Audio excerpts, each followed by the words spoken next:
Okay, now we're live again. I think the orientation should be fine. Let me switch the. Let's put the camera where it belongs. And let me go to YouTube once again.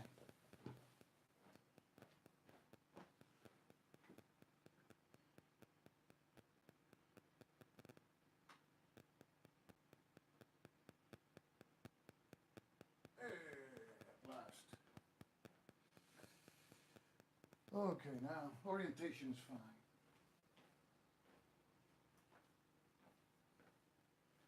So far, so good.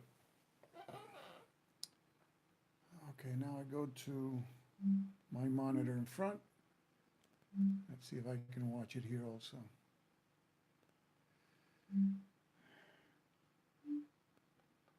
And yes, well, I think. Oh, this is old.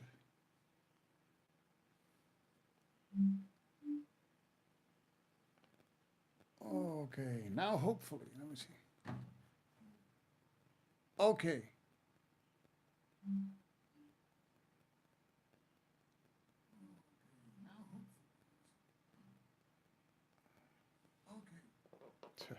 Still a lag. Okay, moving the camera now. Let's see when it moves.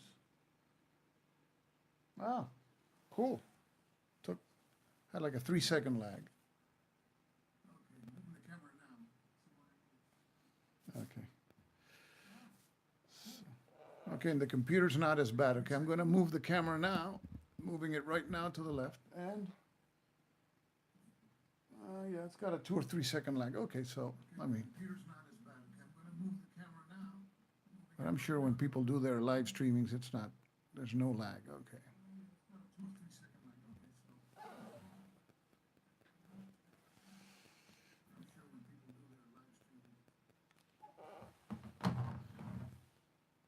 Okay, there's two people. If you can just type something in the keyboard to see if I see something here, I appreciate it. Just don't have to type anything coherent. Because in my little camera screen, there's nothing, so I have to go over there to the computer, I suppose. Let me see.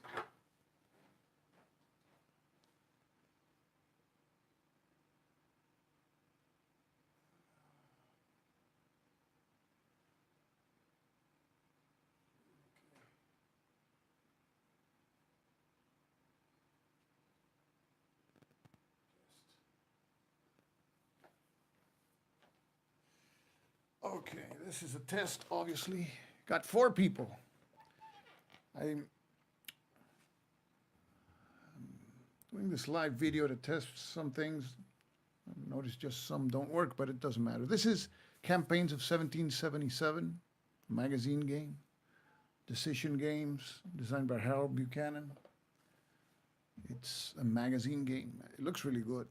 Let me zoom in so you can look at the situation in New York. You have these huge stacks, but there's holding boxes for the leaders. So, see there, you see Howe and Washington, and apparently the Patriots cannot cross that river line from Staten Island into New York. I forgot that rule, but I have to check it out. So I'm going to do a preview video on this game. It's a really beautiful game. Let's go from New York to Montreal here. Take a little trip. You can see the Mohawk River, I think is that the Mohawk River? Let me see. Hudson River, I'm sorry. Hudson River. And we reach Albany. You have Schuyler there. It starts the game there. And then there's 2 roads or 2 ways to the west.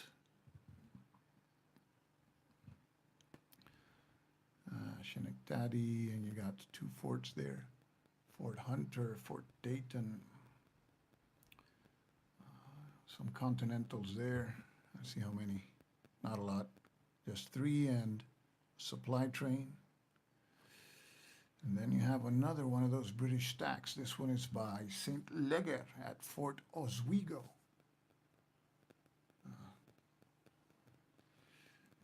so let's zoom out a little bit. That was the, let's go back to Albany. Now let's take the route north, eastern route, and I think this is now is the Mohawk River or still the Hudson River?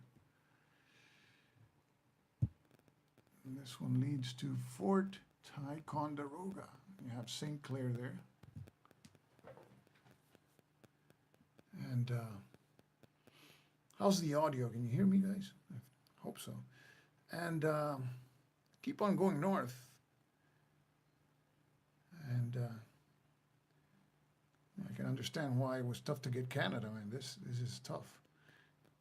Then we got here Montreal, and then you have Johnny Bourgogne with a lot of forces there, regulars. I think there's Tories, Indians. So it's really, I read the magazine article today. It's really interesting. A lot of maneuvering. The British had a master plan to end the war in 1777, but it required coordination, which there wasn't not much of. So let's see if we can shoot a Oh, I got a comment here.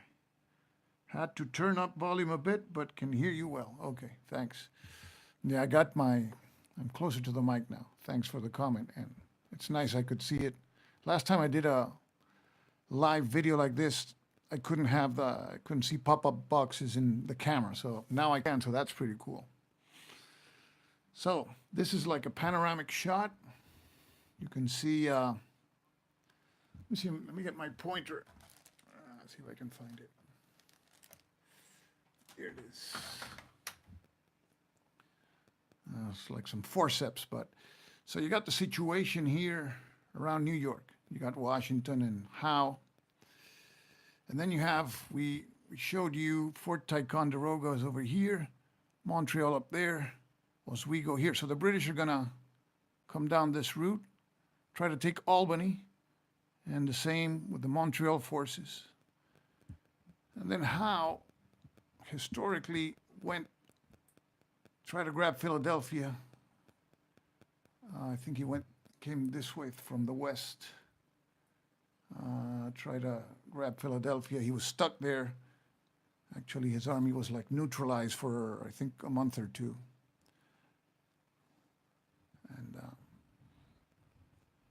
And you had a lot of battles. You had Saratoga. You had Brandywine. A lot of important battles in 1777. So this is a chit pool system. Let's check here the chit. So you got two kinds of leaders in this game. You got the what do you call? Yes, nice to see you, John. You got two kind of leaders. Primary leaders like Washington, Howe, and you got subordinate leaders, which are whoever's not a primary leader. For example, if we take a look at Washington's stack here, you have Washington, right? And any leader with that colored band in the bottom of, it's a primary leader. Those are the ones that you have activation chits. So if you pull a chit for X leader, that leader has to do whatever he's going to do in the turn. Now, he can move his own army, and he can activate other subordinate leaders within his range. Well, let me tell you what the numbers are. The numbers on the right, the 2 and the 4. The 2 is the attack rating, and the 4 is the defense rating. That's only used in battles and when storming a fort, which is the only way of capturing forts. Then you have the 3 stars is the rank, which rank determines how many strength points a leader can actually move around with. And then you have the 9 and the 4. The 9 is the ever important activation rating. So when Washington's counter is pulled, he has 9 activation points. He can move with his army and enter into battle, but to do other things, you have to spend activation points. And then 4 is the range. He can activate subordinate leaders that are 4 spaces away. And that's important for coordinated actions and stuff like that. So you have, for example, here, I think this is Nathaniel Green. I think that's his first name, right? This is okay. He's also, you see the colored band, he's a primary leader. But then you have the great and not so great Benedict Arnold. This is that's before he turned turncoat. You have him here. He's a subordinate leader. So you see he has the same ratings, the 3 in attack, the 2 in defense. The activation is 8, but you see it's a different font there, the 4 encased in a box. That's the activation point cost. So if Washington, let's suppose that Benedict Arnold has an army. Yeah, for Benedict Arnold. Yeah, let's hang him. Okay, but not yet. Don't hang him yet. Hang him after he turns. Okay, so you got Washington, right? He gets activated. So he's got 9 activation points. If he wants to activate Arnold, it's going to cost him that, whatever is that encased in that box. It's going to be 4 activation points. So Washington can spend 4 of his 9 activation points to activate Arnold, and then Arnold can move with his column, with his army. So it's important for the leaders to stay within the range of their subordinates, not to get too far. Hello, BC Games, nice to see you. So that's the range, which is the 4. The 4 on the left for Washington is the range. So that's the range at which he can activate leaders, subordinate leaders. Okay. So the only leaders we stated before that can actually be activated in the game are primary leaders like Washington, like, for example, you have William Howe there for the British, though. But other things can happen too. So let's take a look at the activation markers here. Okay. Here we see one for Washington. See, you got Burgoyne. Oh, I can't see them, sorry. Burgoyne, who else? St. Clair. Green. See if we have anybody else for activation. Yes, we got, this is Schleuter and Horatio Gates, they're all in one. And you have St. Leger. Okay. Then what also can happen is you can pull one of these. Supply check. So that means if you pull this from the cup, then you got to check supply for the British. Not for everybody, just the British. And if by any chance any unit is unsupplied, then you have to mark it with this unsupplied marker. And being unsupplied, you can imagine in a game in this epoch is really bad because there's going to be an attrition check that you'll have to make, which you roll a die on a space that is unsupplied and you lose a determinate number of strength points. And then in combat, you have a penalty. You have a penalty almost in everything. So it's not good to be out of supply. And, yep, no tea. That's right. And so that's the way. The cool thing about this is that you don't know when it's going to be time to check supply. So, I mean, you can take your chances, move your columns, then they're unsupplied, and then you may ask, when do they become supplied again? Well, when in the next turn, when they draw this same marker, you check the British, the units that were unsupplied, and if they're supplied, then you remove the marker. So you got to wait for the next turn. So they're going to be, if they're unsupplied, at least one turn. So you have that, and you have that marker, of course, for the Americans and for the British. Supply check. And then the other one, which is kind of cool, is the random event marker. And that's when you check for random events. And in this case, random events are printed on the map. And you see them here. We got a random event table. This is the Patriot random event table.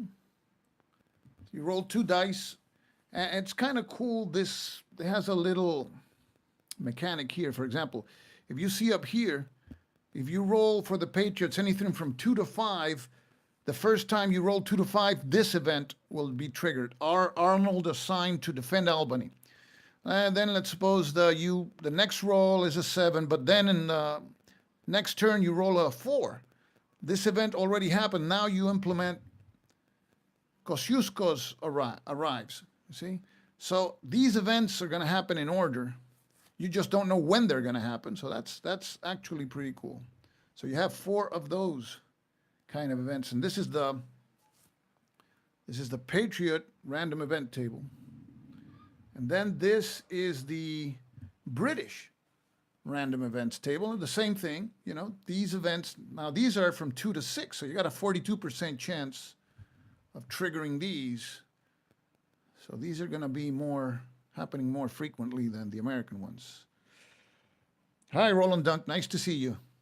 So that's the random event table. You have a lot of interesting things like a dysentery and all those wonderful things of the times. Militia returning home. I think some of the Indians would leave, unexpectedly. That could happen. So that's the random events. Then another way, the only downside for solitaire play about this game, because this is a chit pool system game, there's only one thing that is not solitaire friendly, and which is very important. There is General Howe is the only general in the game that you can move his army by sea, and by sea is from a British control port to another British control port, and that is done, by when you pull out Howe's activation marker, then you can spend all his activation points, his 9 activation points, to move him by sea. And the way you do it is you pick him up. You don't have to take all the units. I mean, remember he has a 3-star rating. Let me show you what that 3-star rating means. I did a player aid card for this game, and it's in Board Game Geek, and you can actually download it. It's available. So you see 3 stars means he can move 11 strength points, including 3 artillery points. A 2-star general, 8, including 2 artillery, and a 1-star, 5, including 1 artillery. But he's a 3. So let's say he takes, a number of strength points, which he can actually move. And if you activate him to move by sea, you put him here, and then you pick one of these markers. I'm going to show you. Gaming includes these markers, which are secret. See them? They're, let's see what, they don't say anything, but they have a little nice British ship. And then they all have a destination on the back. See, this one says Head of Elk, New London. You got Newport, New Haven. There's a bunch. There's a lot of places they can go. Boston. Got 3 more. New York, obviously. What else? Montreal and Wilmington. So let's say they want to go to Wilmington. So the British player selects secretly a marker and places it here. Okay? So in the first turn at sea, I think in the first turn, when he embarks, he goes here. I think each turn here represents 2 weeks. Okay. So now let's say in the next turn, right, we're in turn 2, we move to turn 3. Again, his counter comes up, Howe's counter, and he also uses his whole activation to do some sea travel. So the turn 2, he moves to the 2 box, and I think, not sure if in the second turn or the third turn, he debarks, and now he announces to the Patriot player where he's moving. Yeah, the markers could be run randomly. Yeah, that's what I was thinking about doing. And then just pray that he's going to somewhere there where there's some strategy that will help the British. Yeah, that's what I was thinking about. But that's the way it works. So it can. It's really interesting in the sense that if you're the Patriot player, you have to. You just can't concentrate all your forces in one place because the British may, for example, here may want to go to Boston. Hola Arnaldo, muy bien estoy. I don't know if they. I don't think they can land in an occupied port though. So Boston's out of the question. But there's a lot of places they can go to. Newport, that's under their control. New London is actually under American control, as well as New Haven at the beginning of the game. So that's a big part of the strategy of this game is you're going to use how in where you're going to move him to, and because that can keep the Americans second guessing. Now I wanted to show you this for you who are interested. I mean, this is a magazine game that could have been a boxed game easily. I mean, the quality of the components, the rules are very clear, a very nice, clean system. All the tables needed are printed here. And on the back, we have the random events tables that you saw on the map. For some people, for me, I prefer the player aid because you got to do some contortions sometimes to look at the charts and tables. But there's a lot that can be done here and the tables will tell you, for example, you can intercept an enemy force that moves adjacent to your army, but you have to roll, and there's some modifiers. And if you're going to be attacked and an army is going to move into your space, you can try to avoid. So you have avoid, intercept, and reinforce. If there's a battle that's going to happen in one space, you can try to move additional forces that are adjacent. It's not automatic. You have to roll, and it's always has to be less than the leadership rating. We saw that Washington's was 9, leadership rating of 9, but you apply the modifiers. And Washington actually has an advantage somewhere here. Let me see. Yeah, Washington has a special -1 when he is avoiding. So he was good at that, at avoiding, being attacked in circumstances that he didn't want. So that's a big part of the game.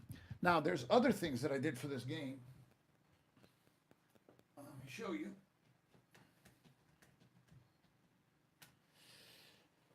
This is a magazine game. Magazine games have their limitations. Obviously, one obvious limitation of this magazine game is that they crammed all the tables in the map so that, to save costs, and I can understand that.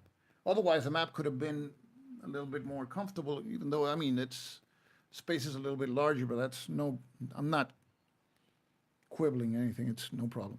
But in this game, I think I said before, you can move when a leader's activation chit comes up, you can move the leader, right, and his army, activate a subordinate, and there's other actions that you can do, but you have to use these activation points. And we stated that Washington has 9 of them. And there's a track, because you can spend activation points in a lot of ways, and that's what I'm going to talk about now. And here's this activation point track. If you see here, for example, suppose it's Washington's turn. He has 9 activation points. So you're going to keep track of the activation points here. But there's 8 actions that cost activation points for the Patriots, and for the British, there's 10 actions. And obviously, that's difficult to commit to memory. So I did these cards, and they're in BGG. You can download them. These are the Patriot action cards. There's 8 of them, and the cards are very simple to use. These are just like reminder cards. You can, for example, this was one of the actions, coordination. Here, an active primary leader. For example, Washington may increase an activated subordinate leadership rating by 1 before you roll to see if the subordinate reinforces a battle. You see? So let's say that Washington, we're using, and it tells you the cost here, 2 leadership points, right? So we go here, 2 leadership points for Washington, and he wants this leader to reinforce, let me see, Arnold, our great leader here, Benedict Arnold, to reinforce the battle. And he has a rating of 8. By using the coordination, we increase by 1 the leadership rating of Benedict Arnold. So he has to roll now 2 through 9 with 2 dice, which is a pretty good, decent chance, right? 2 through 9. And there's some, obviously, there's some modifiers for the reinforce action also. So that's one of the actions. And let's say that there's other actions like supply raid. This is to conduct a raid on the enemy supply, and you select one non-artillery strength point within the active leader's leadership range. And if you remember Washington, again, where's George? Here he is. The range, remember the range is that 4 to the left. 9 is the activation points, 4 is the activation range. So that's what you use here. And that's for conducting a raid with one non-artillery strength point. It has to be a countryside space, and those are the spaces, the square-shaped spaces, the most abundant. And then you roll 1d6, and what can happen? You can remove a supply unit that's there, either a trains before supply depots, supply trains before supply depots. 1 or 2, that happens. So 3, no effect, and you remove the raiding supply point if there is at least one enemy, the raiding strength point, if there's an enemy strength point in the space. So there you lose your strength point. And 4 to 6, no effect. So you got a 33% chance of success, which for 1777 standards was pretty high, I suppose.